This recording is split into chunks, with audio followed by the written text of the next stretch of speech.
मेरी बात का किसी पर असर नहीं होता। मैंने कितनी बार बकवास की है कि मेरे कमरे में कोई ना आए, लेकिन असर हो तब ना। वासिफ चिल्लाया था। जैसे ही वो अपने कमरे में दाखिल हुआ था और फिर साथ ही खटक खटक की आवाज आने लगी थी, जैसे वो कमरे में रखी हर चीज को इधर से उधर फेंक रहा हो। जाकिया बेगम ने बेसाख्ता चावल साफ करती आयशा की तरफ देखा था, जो पहले से ही जाकिया बेगम की तरफ देख रही थी। नजरें मिलने पर दोनों एक दूसरे से नजरें चुरा गई थी। आयशा फिर से चावल साफ करने लगी थी और जाकिया बेगम प्याज काटने लगी थी। थोड़ी देर बाद कमरे से आती आवाजें थम गई थीं और आयशा ने तसव्वुर में कमरे की हालत देख ली थी। बेटी, तुम्हें कितनी बार कहा है कि इसको इसकी हालत पर छोड़ दो, लेकिन तुम हो कि हमेशा अपनी ही मर्जी करती हो। तुम क्यों नहीं समझती कि तुम पत्थर के साथ सर फोड़ रही हो? तुम्हें पता है पत्थर कभी मोम नहीं होते। बस करो बेटी, एक बेनामो निशान मंजिल के पीछे भागने से कुछ हासिल नहीं होता सिवाय दुखों के। गुफ्तगू करते वक्त उन्होंने एक बार भी आयशा की तरफ नहीं देखा था। आयशा की आंखों से दो आंसू निकले और चावलों में जज्ब हो गए थे। आयशा बगैर कुछ बोले चावल लेकर वहां से उठकर किचन में आ गई। आयशा ने अपना दुख जाहिर नहीं होने दिया था कि इसके अंदर कितनी टूट फूट चल रही थी। आयशा ने चावल सिंक में रखकर नलका खोल दिया था और खुद अपने अंदर के जख्म सीने लगी थी। खाला, मुझे भी पता है पत्थर मोम नहीं होते, और मैं मोम करने की कोशिश तो नहीं कर रही। मैं तो पानी के कतरे गिरा रही हूँ कि एक दिन इसमें सुराख जरूर हो जाएंगे। मैं तो बस इन सुराखों के इंतजार में हूँ। और खाला, मैं मंजिल के पीछे कहाँ भाग रही हूँ? मैं तो बस खड़ी हूँ इस इंतजार में कि मंजिल खुद थक हार के मुसाफिर के पास आएगी। आयशा बेटी, चावल धो लिए तो ये बाकी का सामान भी ले जाओ। जाकिया बेगम की आवाज ने आयशा को ख्यालों से निकाला था। आयशा ने गालों पर बनी आंसुओं की लकीरों को साफ किया था और फिर जल्दी से नलका बंद किया, क्योंकि चावल नीचे सिंक में बह रहे थे। आई खाला, आयशा ने अपनी आंसुओं भरी आवाज को हशाश बशाश बनाते हुए आवाज दी और बाकी का सामान लेने के लिए किचन से निकल आई। पता नहीं कब अकल आएगी इसको, और पता नहीं आती भी है कि नहीं। आयशा जैसे ही कमरे में दाखिल हुई थी, कमरे की हालत देखकर बड़बड़ाई थी। आयशा ने एक तरफ से पूरे कमरे का जायजा लिया था। कमरा मुकम्मल तौर पर कबाड़ खाने में बदल चुका था। आयशा ने खाने की ट्रे साइड टेबल पर रखी और नीचे गिरी किताबें उठा उठाकर वापस रैक में रखने लगी। बाथरूम से पानी गिरने की आवाज आ रही थी, जिसका मतलब था कि वासिफ शावर ले रहा है। आयशा एक तरफ से शुरू हो गई थी और एक एक करके हर चीज को उसकी जगह पर वापस रखने लगी थी। ये सब कोई पहली बार नहीं हो रहा था। हफ्ते में कम से कम 3-4 बार तो कमरे की ऐसी हालत होती थी। अब तो आयशा इसकी आदी हो चुकी थी। अब तो इसको महसूस भी नहीं होता था। शावर बंद हो गया था और फिर थोड़ी देर बाद बाथ का दरवाजा खुला और वासिफ बालों में हाथ फेरते हुए बाहर निकला था। उसकी पहली नजर ड्रेसिंग पर पड़ी थी, जहां हर चीज बड़ी सलीके से पड़ी हुई थी। वासिफ की नजर बड़ी तेजी से कमरे में घूमी थी और फिर एक कोने में जाकर रुक गई थी, जहां आयशा बड़े इत्मीनान के साथ किताबें सेट कर रही थी। वासिफ के तेवर इसी पल बदल गए। जहां कुछ लम्हे हल्की सी मुस्कुराहट थी, अब वहां सख्त गुस्सा आ चुका था। वासिफ तेजी से आयशा की तरफ बढ़ा था और फिर बाजू से पकड़कर खींचा था। तुम खुद को समझती क्या हो? तुमको मेरी बात का असर नहीं होता? तुम आखिर साबित क्या करना चाहती हो? वासिफ पूरी कुव्वत से चीखा था, लेकिन दूसरी तरफ इत्मीनान ही इत्मीनान था। वहां चीखने चिल्लाने का कोई असर नहीं हुआ था, बल्कि वहां पर हल्की सी मुस्कुराहट उभरी थी, जैसे सामने वाले ने गुस्से नहीं, मोहब्बत भरी कोई बात की हो। आयशा बस वासिफ की आंखों में देख रही थी, आसपास से लाताल्लुक होकर। वासिफ ज्यादा देर उसकी निगाहों की ताब न ला सका था और धक्का देते हुए बोला, निकल जाओ मेरे कमरे से। और कितने दिन करोगी ये ड्रामे? आखिर थक जाओगी एक दिन, लेकिन तुम्हें कुछ हासिल नहीं होगा, समझी तुम?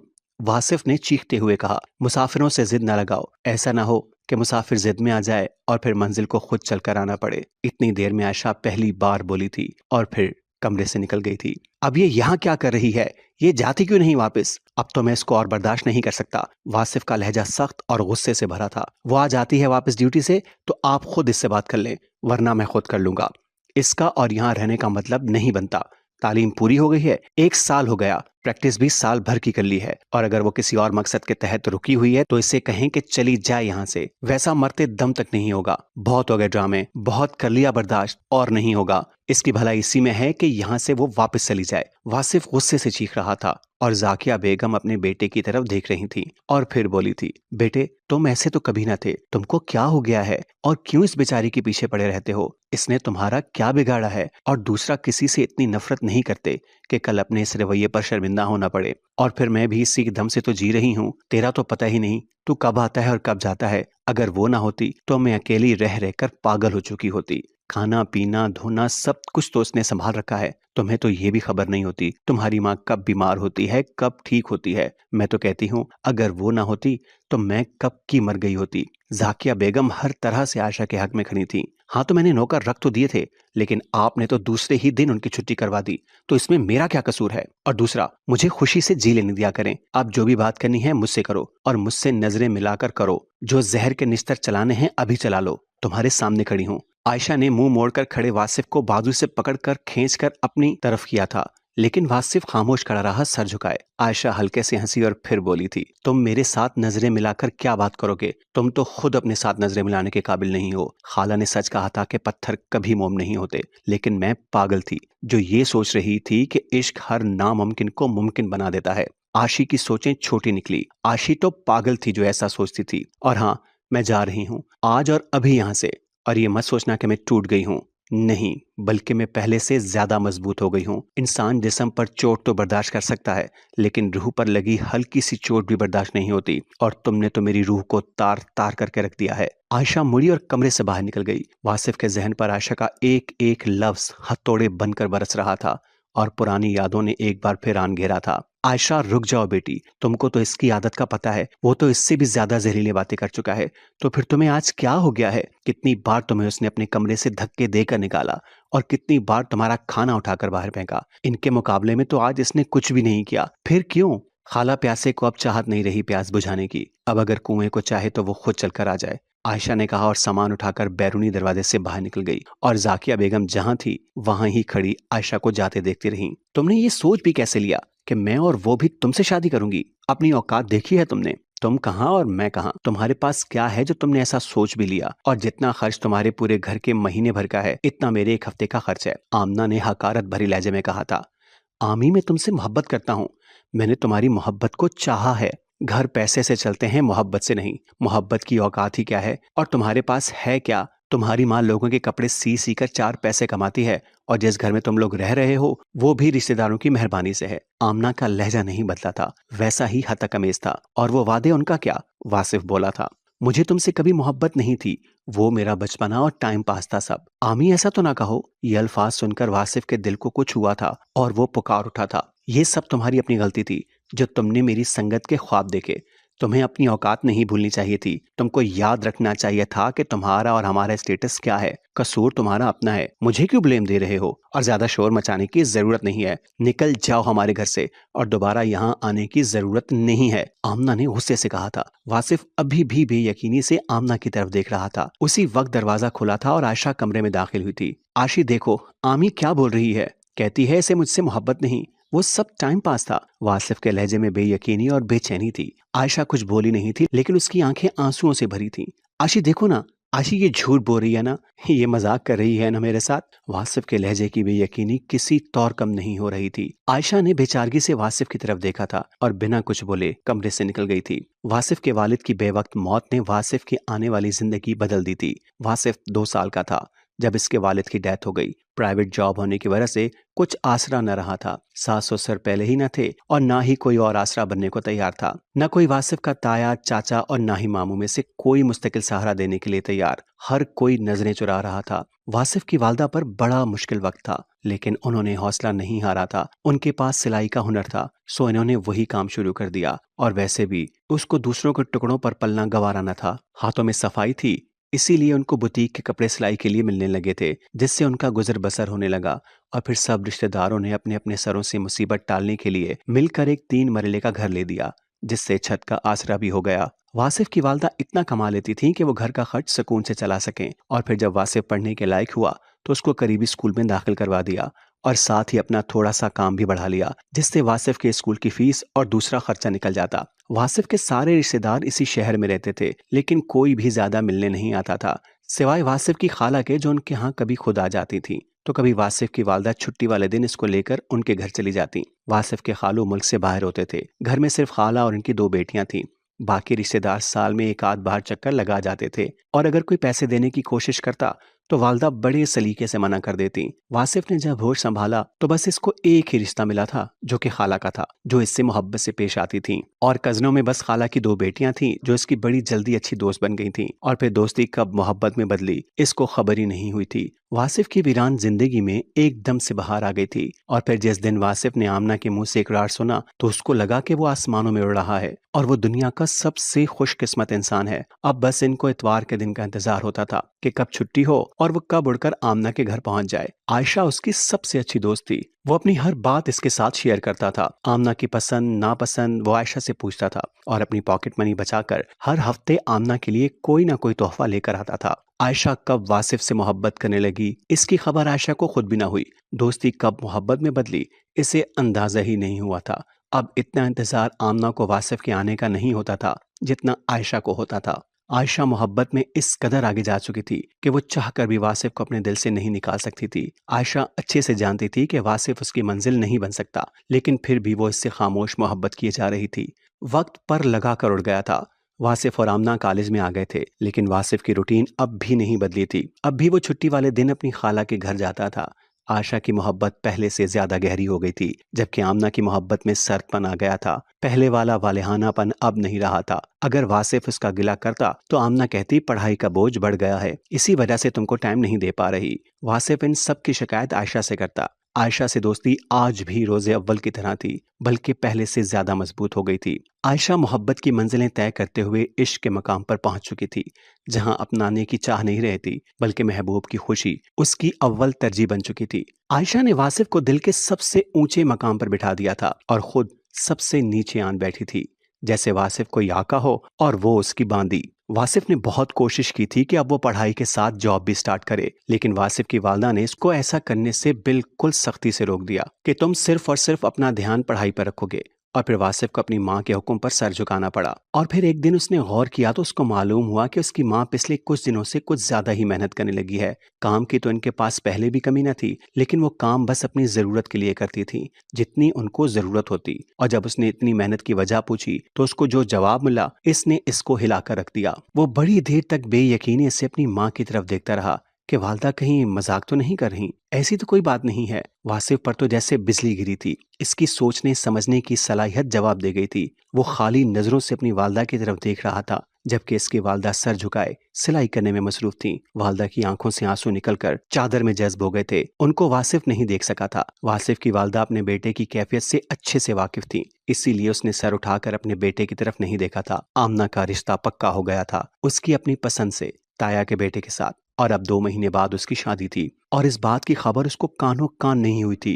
माँ के मुंह से सुने अल्फाजों पर वासिफ को अभी तक यकीन नहीं आ रहा था। और फिर वासिफ अपनी बेयकीनी खत्म करने के लिए आमना के रूबरू खड़ा था। और फिर उसका भरम एकदम से इस तरह टूटा था कि उससे ऐसी उम्मीद न थी। आमना ने उसको जलील करके घर से निकाला था, इसको इसकी औकात याद करवाई थी। वासिफ टूट कर बिखर गया था। उसको यकीन ही नहीं आ रहा था कि इसके साथ इतना बड़ा धोखा हुआ है। उसके जज्बों के साथ तो बस खेला जा रहा था। वासिफ घर आकर खूब रो रहा था और खुद को कमरे में बंद कर लिया था। वासिफ की वालदा अलग परेशान थी कि कहीं वो कोई गलत कदम ना उठा ले, अपने साथ कुछ कर ही ना बैठे, लेकिन ऐसा कुछ नहीं हुआ था। वासिफ तीसरे दिन कमरे से निकला था और अब उसकी मोहब्बत नफरत में बदल चुकी थी और उसको लफ्ज मोहब्बत से भी नफरत हो गई थी। और फिर जैसे ही रिजल्ट आया था, वासिफ ने लाहौर जाने का वालदा को कह दिया कि मुझे यहाँ नहीं रहना, मैं यहाँ से जाना चाहता हूँ। वालदा ने जाने की इजाजत ये सोचकर दे दी कि माहौल बदलेगा तो उसके अंदर का माहौल भी बदल जाएगा और जीने की आस पैदा हो जाएगी। वासिफ जैसे ही लाहौर आया तो उसने खुद को सजा देना शुरू कर दी थी।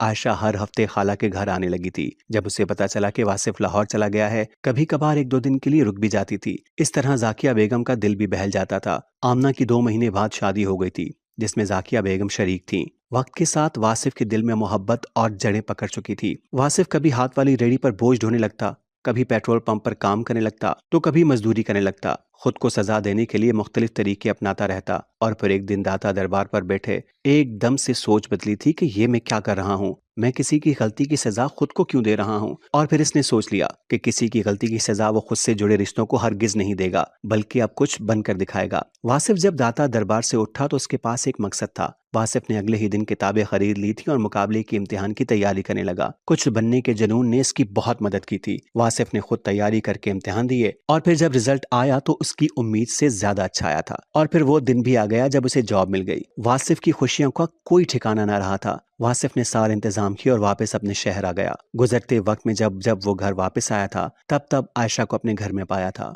उसकी आंखें बहुत कुछ कहती थीं, लेकिन वासिफ को नफरत हो चुकी थी उन सब रिश्तों से जो आमना के साथ जुड़े हुए थे। उसकी आंखें बहुत कुछ कहती थीं, लेकिन वासिफ को नफरत हो चुकी थी उन सब रिश्तों से जो आमना के साथ जुड़े हुए थे। वासिफ के जहन में ये बात बैठ चुकी थी कि ये भी इसी की तरह ही है, दिखती कुछ और है और है कुछ और। वासिफ ने घर को ताला लगाया था और दूसरे दिन बिना किसी को बताए अपनी वालदा को लेकर लाहौर आ गया था। आयशा ने 2-3 चक्कर लगाए थे। वो जब भी आती घर को ताला लगा हुआ होता। आयशा ने यही समझा कि बाजार गई होंगी, लेकिन जब भी हर बार ताला मिलता तो उसने हमसायों के दरवाजे पर दस्तक देकर पूछा तो मालूम हुआ वासिफ काफी दिन पहले आया था और खाला को अपने साथ ले गया। आयशा को गुस्सा तो बहुत आया, लेकिन वो गुस्सा पी गई। वासिफ के साबिका रवैयों को देखते हुए ये कोई बड़ी बात नहीं थी।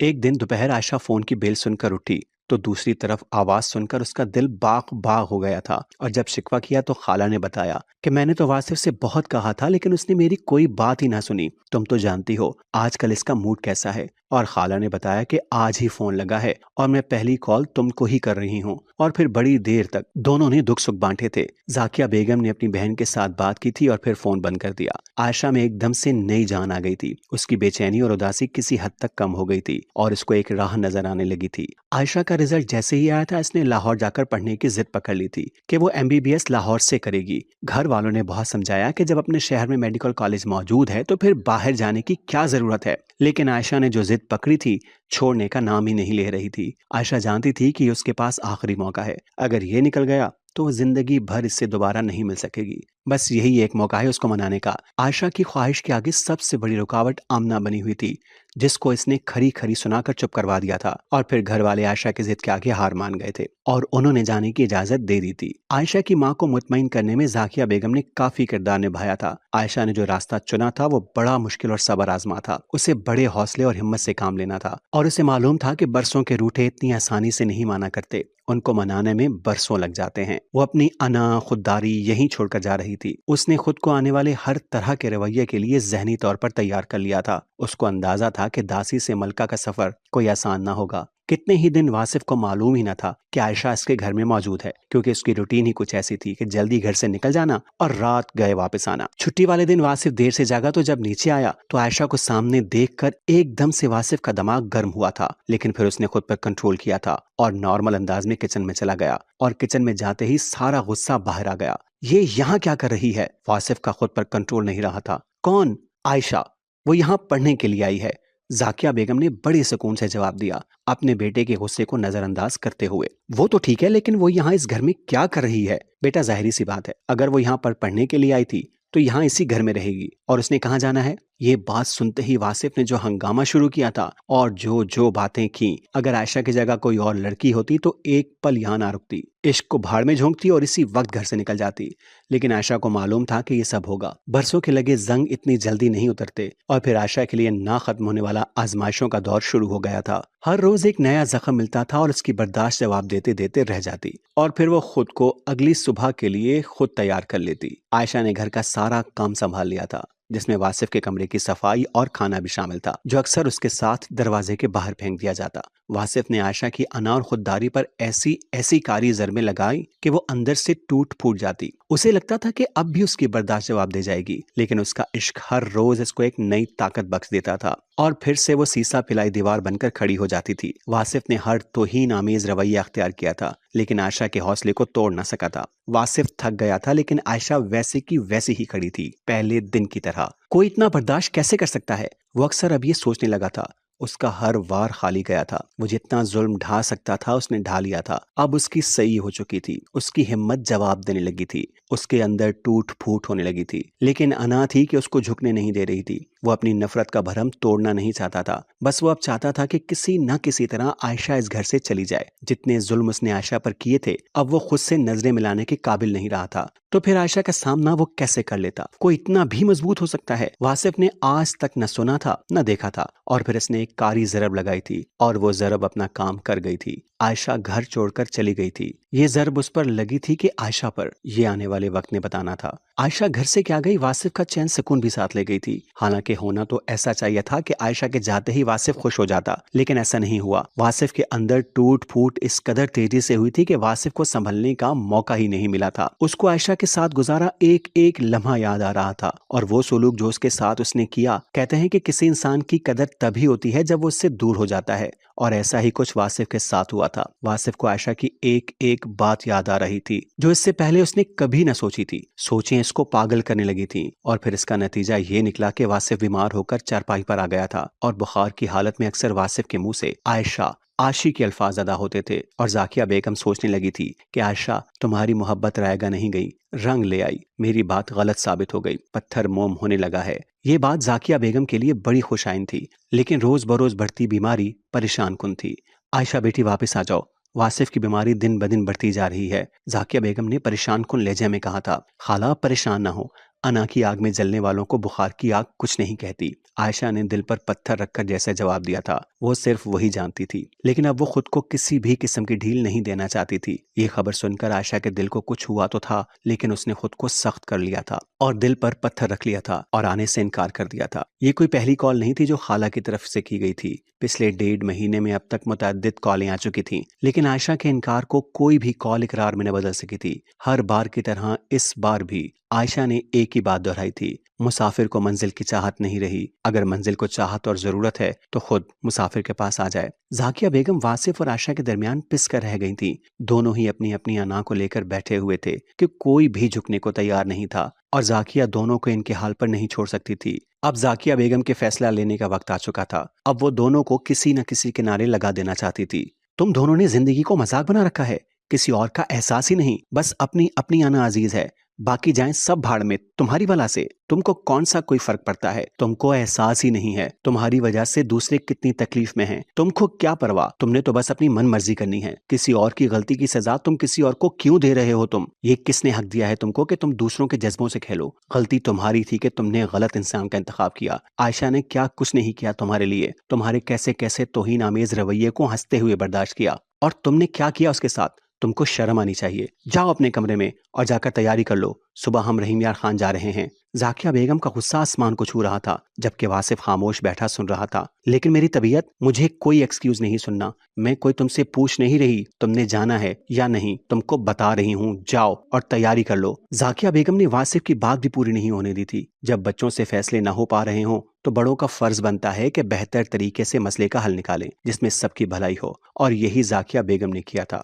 वो दोनों तरफ से तंग आ गई थीं। इसको मसले का हल यही नजर आ रहा था जो उन्होंने करने का फैसला कर लिया था। आशी, मैं तो कब का टूट कर बिखर चुका हूँ, अब मुझे समेट लो। मुझसे और अना का बोझ नहीं उठाया जा रहा। इस पत्थर दिल में दरारें पड़ चुकी हैं, ये टुकड़ों में बट गया है, इसको समेट लो। तुम्हारा ज़र्फ तो बहुत बड़ा है, तुम्हारे इश्क की तरह। आशी, मुझे माफ कर दो, मुझे अपना लो, मुझे बेमुराद ना जाने देना। वासिफ आशी की गोद में सर रखे बच्चों की तरह रो रहा था। आशी वासिफ के बालों में उंगलियां फेरने लगी थी। आशी की अपनी आंखों में भी बरसात की झड़ी लगी थी। वासिफ, तुमने आकर मेरे इश्क का भरम रख लिया। मैं तो अब बिखरने लगी थी, मेरी उम्मीदें अब टूटने लगी थी, मैं अब थकने लगी थी। वासिफ, तुमने इश्क पर से मेरा एतबार उठने से बचा लिया। मेरा तो अब एतबार उठने लगा था। कांटों भरे रास्ते पर चल चल कर अब मैं हौसला हारने लगी थी। वासिफ, तुम्हें नहीं पता तुमने आकर मुझे किस मकाम पर सहारा दिया है। मेरा इश्क कच्चा घड़ा अब बस डूबने ही वाला था, मैं बस बिखरने ही वाली थी। तुम्हारे इकरार ने मुझे बिखरने और मेरे इश्क को डूबने से बचा लिया। मेरी दम तोड़ती उम्मीदों के चिराग रोशन कर दिए हैं। आयशा वासिफ के बालों में उंगलियां फेर रही थी और खुद कलामी कर रही थी। वासिफ ने ख्यालों में खोई आयशा को बाजू से हिलाया था। आयशा चौंकी थी। अब भी आयशा की आंखों में मोती बने हुए थे, और यही हाल वासिफ का था। दोनों के आंसुओं को जिद और अना बहा कर ले गए, और बाकी पीछे सिर्फ इश्क बचा था। दोनों के दिल बड़े हल्के फुल्के हो गए थे रोकर। अच्छा, अब जाओ और फिर आकर ले जाना, आयशा ने आंसू भरी आंखों से मुस्कुराते हुए कहा। अभी क्यों नहीं, चलो तुम अभी चलो मेरे साथ, वासिफ ने आयशा का हाथ पकड़कर खींचते हुए कहा। और फिर अगले ही लम्हे जब वासिफ को आयशा की बात का मतलब समझ आया तो वासिफ ने सदके वारी जाने वाली नजरों से आयशा की तरफ देखा था और मुस्कुराते हुए कमरे से निकल गया था। और आयशा सोच रही थी कि लोकी कहंदे दाल नहीं गलदी, असी ते पत्थर गलदे वेखे।